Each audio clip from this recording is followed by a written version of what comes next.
Hi everybody, I'm Liz Walker and this is Better Living. Tonight we're on the field of Gillette Stadium.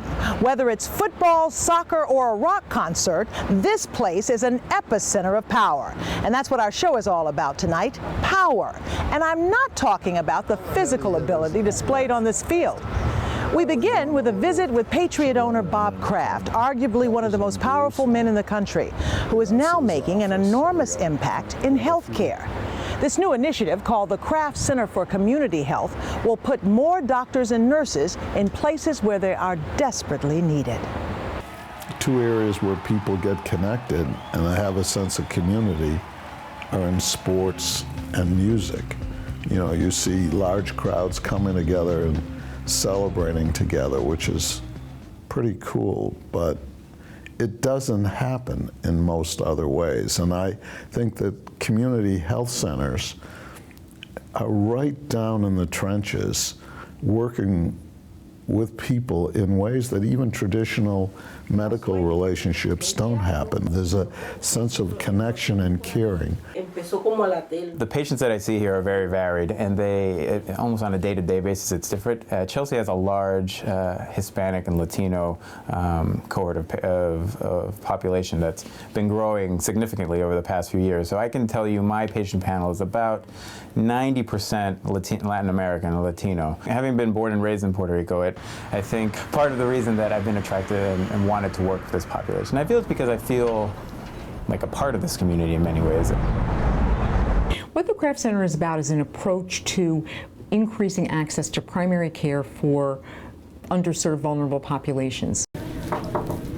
Hi, Mr. Finn. How are you? The approach that we're taking is to identify really wonderful, very mission-driven doctors and nurses who will commit themselves to careers in community health, and we will help make that possible by providing the kind of training and skills we think they need to be leaders, and by providing both intellectual and financial ways that it's possible for them to make these career choices. Are you coughing a lot at home? No. Really nothing. When I graduated from college, I thought I wanted to be a teacher, and so I worked for an AmeriCorps program in Philadelphia for a number of years, working in middle schools in West Philly, and I loved the working with kids component, but it became very clear very quickly that a lot of the problems they were facing were more than just academic. I think it can be really frustrating when you only are dealing with problems on an individual level, and you know that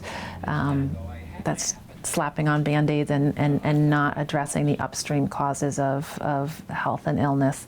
And to be able to take a step back and address some of those upstream causes is really a privilege. I know that a lot of primary care providers and physicians in general don't have that opportunity, and it's really a gift. This is very personal to you.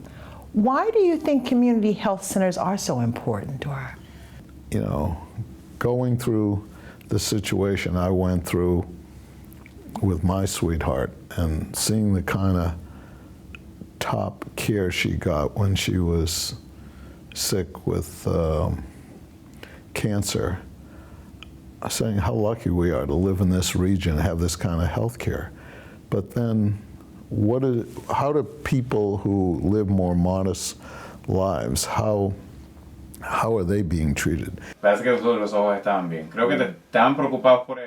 health care to people who need health care shouldn't be a question. It should be a fact. We are a country that should take care of our sickest people, and we don't do that right now. And so finding ways to make that possible and taking our best, wonderful, committed young medical students, residents, graduates, nursing students, and finding ways for them to take their idealism and their passion, because they have it, and translate it in this country. They don't have to go to foreign countries and do wonderful work there, but we have plenty of need here. And so this is a way for them to do that.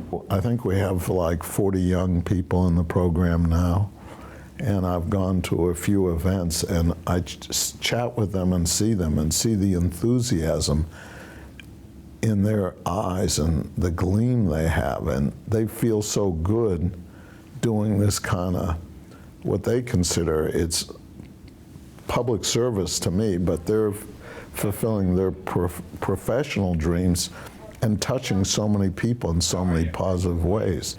So what I'd like to say to the Kraft Foundation or the Kraft family is something that I think of every time I think about my position in this fellowship, is how lucky I am to be here and how fortunate I am to have such an opportunity really serendipitously fall on my lap and be able to be placed in exactly the scenario that I felt I wanted to coming out of training, which was working with the types of population that I wanted to work, but with the support to maintain academic interests, improve my skill sets aside from clinical medicine, and take on a more active role in improving health on a larger scale.